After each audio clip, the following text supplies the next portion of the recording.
No vídeo de ontem, esse aqui, ó, vou botar aqui, mas eu vou botar na descrição também, se não quiser parar agora, depois você olha.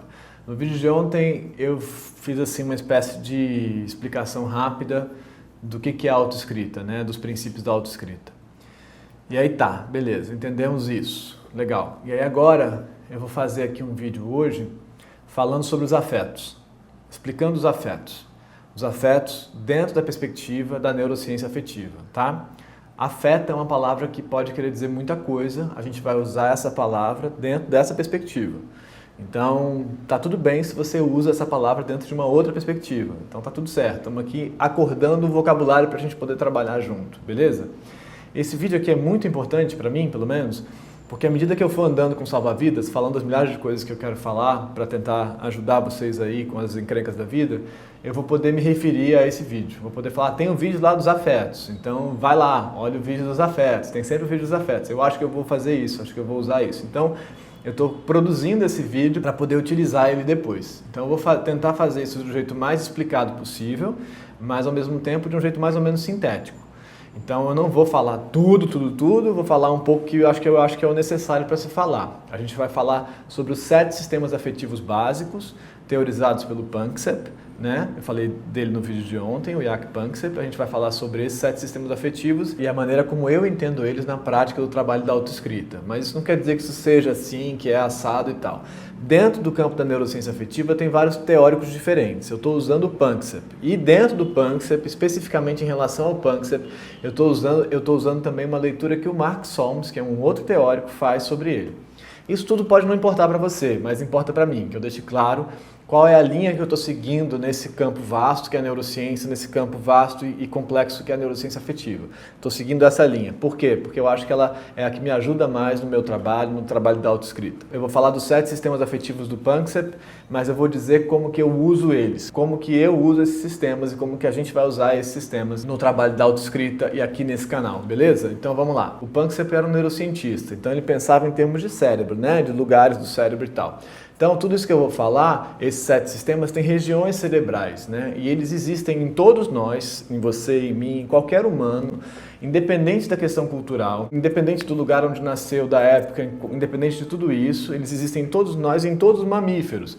Isso não quer dizer que você vá agir de acordo com isso, né? A maneira como esses sistemas vão ser operados na sua vida é uma outra história. Então, esses sistemas é o que a gente chamaria em filosofia de potência. Estão em potência em você, eles estão lá, mas o que vai virar ato, potência e atualização, que vai ser uma coisa em si, o que vai se dar na sua vida, tem a ver com o seu percurso, com a sua história. Mas eles estão em todos nós em potência, sacou? Eles estão na gente, a gente vem com eles, né? Esses sistemas a gente vai entender eles como matrizes emocionais. Eles são as matrizes de todas as nossas emoções, de todos os nossos sentimentos. Olha só, então é uma coisa séria que eu estou falando. Todos os nossos sentimentos tem a ver com esses sistemas e com a combinação entre esses sistemas, entende? Qualquer sentimento que você possa pensar que você tem aí na sua vida tem a ver com esses sistemas. Por isso que eles são importantes para a gente. Eles são importantes para que a gente possa retornar a eles e entender do que a gente está falando. E eles são importantes porque esses sistemas falam de necessidades afetivas. Então, se a gente entende os sistemas, a gente entende de que necessidades afetivas a gente está falando e a gente entende o que os nossos sentimentos têm a ver com essas necessidades afetivas e a gente consegue pensar melhores maneiras de tentar satisfazer essas necessidades. Ponto. Feito um preâmbulo e tal. Agora eu vou voltar a um princípio mais básico de tudo isso, que é o princípio mais básico de todos nesse trabalho aqui, no que se refere à neurociência afetiva aqui dentro da autoescrita, que é o princípio da homeostase. A homeostase é uma ideia de equilíbrio. Isso tem, para quem é da psicanálise, aí tem tudo a ver com o princípio do prazer do Freud lá, tá? Mas aqui a gente vai falar de homeostase.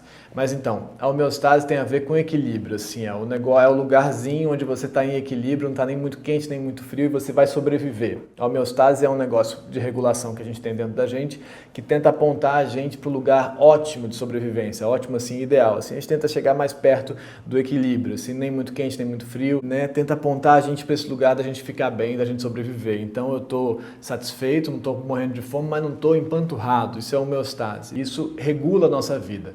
Isso pode ser, o nosso corpo faz essa regulação de maneira autônoma às vezes, né? Então ele regula a nossa pressão de maneira autônoma, o pH, a glicose, várias regulações são feitas sem que a gente nem perceba, mas em alguns momentos o corpo não consegue mais regular. Quando ele não consegue mais regular, o que acontece? Você sente um troço, uma desregulação, uma saída desse equilíbrio, que é medido em termos de aumento de tensão.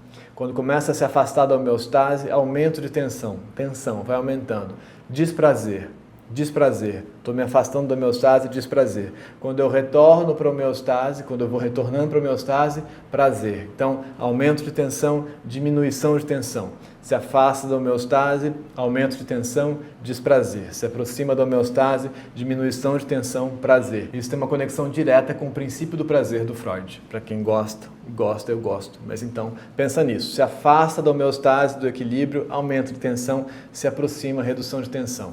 Desprazer, prazer. Desprazer, prazer. É um reloginho assim, né? Um termômetro, vamos dizer assim. Tá, beleza, maravilha. Agora você pensa que todos os seus sentimentos na vida têm a ver com isso.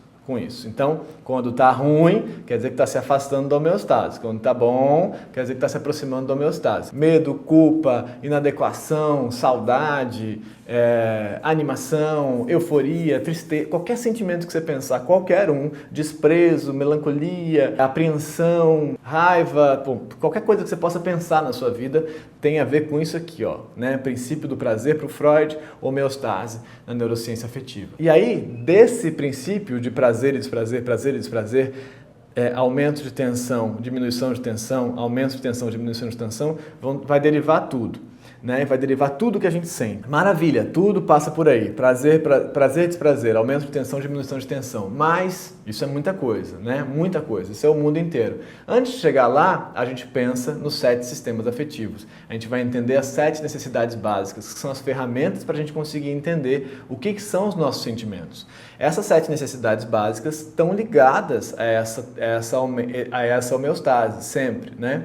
Então, os nossos afetos básicos, como a gente vai entender agora, são sempre variações deste mesmo tema. Aumento de tensão, diminuição de tensão. Aumento de tensão, diminuição de tensão. E a gente tem 7 variações deste mesmo tema que vão desencadear as inúmeras variações dos nossos sentimentos.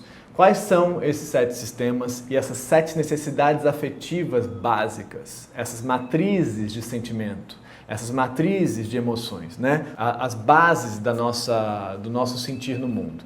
Vamos lá. O primeiro eu chamo de necessidade de buscar. Necessidade de buscar. É uma necessidade afetiva de buscar. Ela é a mais fundamental de todas essas necessidades, provavelmente, porque ela vai aparecer em todas as outras necessidades. Então, sempre que você tem algum desequilíbrio de homeostase, né, aumento de tensão, você vai ter que buscar alguma solução no mundo para satisfazer essa necessidade e retornar para a homeostase, né?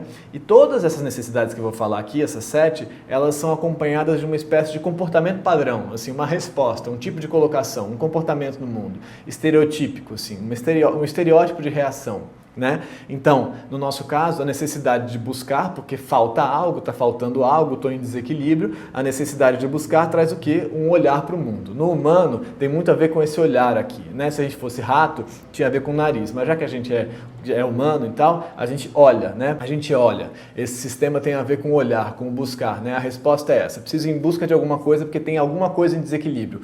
Para todos os nossos desequilíbrios, todos eles, para todas as nossas faltas, para todos os nossos aumentos de tensão, esse sistema vai se ativar. Pum, ele liga. Caramba, preciso buscar. E tem uma coisa positiva nisso, uma espécie de expectativa positiva. Vou buscar, necessidade de buscar. Guarda esse, ele vai aparecer em todos os lugares do que a gente vai falar aqui. O segundo é a necessidade de fugir. Fugir ou se defender. É o que vai dar origem ao medo, né? A defesa. Então, na medida que você está buscando no mundo, ameaças aparecem e você tem que fugir, né? Essas ameaças, quando elas aparecem, elas aumentam a tensão, né? Elas são um aumento de tensão instantâneo, você sente medo e aí você tem que fugir. Na medida em que você foge, você diminui a tensão de volta. Então, aumento de tensão, diminuição de tensão. Esse sistema está ligado à necessidade afetiva de fugir. Esse é o segundo, fugir. Então, necessidade de buscar, de fugir. O terceiro é brigar. Necessidade de brigar, luta. Na medida em que a gente encontra ameaças no mundo, a gente tem duas opções. Tem dois sistemas que podem se ativar. Um é o fugir, se defender, e o outro é o brigar, enfrentar. Esse sistema tem a ver com algo que se coloca entre você e o que você precisa. E aí você vai lutar, né? E aí, agressividade, raiva, violência, tudo que vem daí. Mas é uma necessidade, concretamente, uma necessidade afetiva de brigar, de lutar, de enfrentar. Tá? Não é assim que você é uma pessoa ruim, que você é uma pessoa assim muito horrível, muito agressiva e tal. Você tem uma necessidade afetiva, de fato, de brigar, de enfrentar algo que se coloca entre você e algo que você precise. Entendeu? Essa é a terceira necessidade. E aí agora muito importante, muito mais importante de tudo. Aqui a gente está marcando algumas coisas, né? Quando tem aumento de tensão, tem desprazer. Quando tem diminuição de tensão, tem prazer, né? Desprazer, prazer. Isso é sentido como ruim, bom. Né? Então, naturalmente, a gente se afasta do que é ruim e se aproxima do que é bom. Né? Então, a gente tenta se afastar do que dá desprazer pra gente. Ruim, bom. Mas isso não quer dizer certo e errado. Isso é uma suspensão que a gente vai ter que fazer aqui para trabalhar. Não tem certo e errado.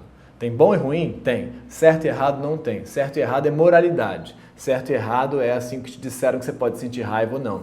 Não se trata disso. Você tem uma necessidade afetiva básica de sentir raiva quando algo se coloca entre você e o que você precisa. Então não tem julgamento moral aqui, tá, minha gente? A questão não é essa. Mas então guarda aí, vamos lá. Buscar, fugir, brigar. Aí depois vem gozar. É a sexualidade, necessidade afetiva de fato de gozar, de ter gozo, né? E aí a nossa sexualidade vai se orientar para isso. Aumento de tensão, eu preciso desse negócio aqui agora, tenho gozo, tem a diminuição de tensão. Aumento de tensão, diminuição de tensão. A quinta, que para mim é o mais importante dos sistemas, porque é o que mais aparece na queixa de todos nós, na minha opinião é a base do nosso sofrimento no mundo, é a necessidade de ser amado. É a única que tem uma voz passiva, os outros verbos estão em voz ativa, esse está em voz passiva, ser amado.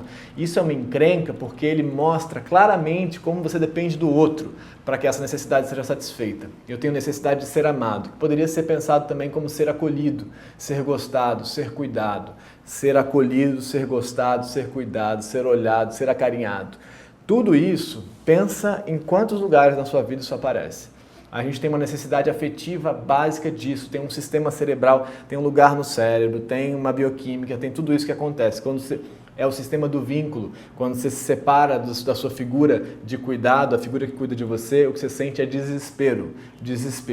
E depois uma série de outras coisas, a gente vai falar sobre isso com mais calma mais pra frente. Mas esse sistema do ser amado aí, a gente tem uma necessidade afetiva básica de ser amado. Não é assim que você é carente, não é que você é assim, uma pessoa que tem problemas. Não, você é humano, você é mamífero, você tem necessidade de acolhimento. Todos nós temos. Como que isso vai acontecer na sua vida, de que maneira, isso é uma outra história, mas você tem essa necessidade, beleza? Junto com ele vem uma dupla dele, que é a sexta necessidade, que é a necessidade de cuidar. Olha que loucura. A gente, bichinho aqui, especialmente filhotes, tem uma necessidade de ser cuidado, de ser amado. Do outro lado, tem uma necessidade afetiva de cuidar, que aparece nas figuras parentais muito intensamente, mas aparece em outros lugares na nossa vida.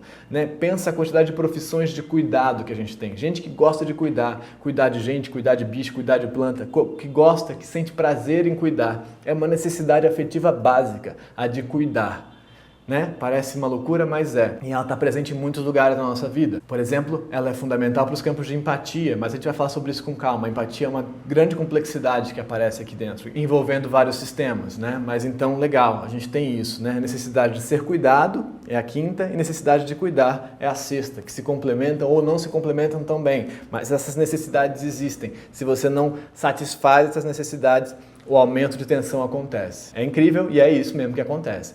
E é a sétima, a mais complexa de todas, que abre um campo de discussão enorme entre os próprios teóricos da neurociência afetiva, que eu vou aqui assumir uma versão específica de um teórico específico que se chama Mark Solms, que é, na minha opinião, o teórico mais importante desse campo hoje em dia, é a necessidade de dominar. Necessidade de dominar. É o engajamento na relação com o outro, com o próximo, com o intuito de ficar por cima, de ser melhor, de dominar, de vencer, de se sobrepor. Ele tem uma relação de status aí colocada. Eu quero ficar por cima, quero ser melhor, para me dar melhor nessa vida aqui, para ter mais acesso aqui. Pensa nos filhotinhos assim, ó. Os filhotinhos acabaram de nascer, tem uma luta ali para ficar perto da fonte de alimento, entendeu? Tem uma luta para ficar por cima. E aí, gente, lembra, isso não tem uma questão moral aí, tem uma questão de necessidade afetiva básica. A gente tem essa necessidade e ela vai desencadear uma série de coisas super importantes pra gente, que tem a ver com o brincar, com aprender a brincar com esse ficar por cima e ficar por baixo. Eu quero ficar por cima, mas nem sempre dá, eu tenho que considerar o outro, porque o outro também quer ficar por cima. Eu quero dominar, mas o outro também quer dominar. Eu tenho que aprender a jogar esse jogo, a brincar disso. Isso abre inúmeros campos de aprendizado na nossa vida que vão servir para todas as outras necessidades, que vão servir para a sexualidade, por exemplo, que vão servir para modular a raiva, que vão servir para modular o acolhimento, o cuidar. Todas as outras necessidades da nossa vida vão passar por essa brincadeira que vem da necessidade de dominar. Vão passar por essa brincadeira que vem da necessidade de dominar, de ficar por cima. Mas pensa aí na sua vida, quantas vezes você pensou, não vou dar o braço a torcer, eu quero ficar por cima, eu quero ser melhor que fulano. A inveja tem tudo a ver com isso. A gente fala, não, inveja, eu não sinto inveja e tal, mas a gente sente inveja. Ela tem tudo a ver com isso. E lembra, vamos suspender a moralidade, vamos suspender o julgamento um pouco. A gente vai pensar em termos de bom ou ruim, prazer e desprazer, aumento de tensão, diminuição de tensão, mas a gente não vai pensar aqui, se tudo der certo, em termos de moralidade. Beleza? Esses são os 7 sistemas afetivos básicos, as matrizes dos nossos afetos, que vão desencadear as nossas emoções, que vão compor todos os nossos sentimentos. E a gente vai falar dos nossos sentimentos muito aqui. O que são esses sentimentos? Como é que a gente entende eles? Como é que a gente entende eles em termos de necessidade afetiva básica, para que a gente consiga, talvez, satisfazer essas necessidades, ou entender quando a gente não consegue satisfazer e o que a gente tem que fazer com os limites da realidade, né?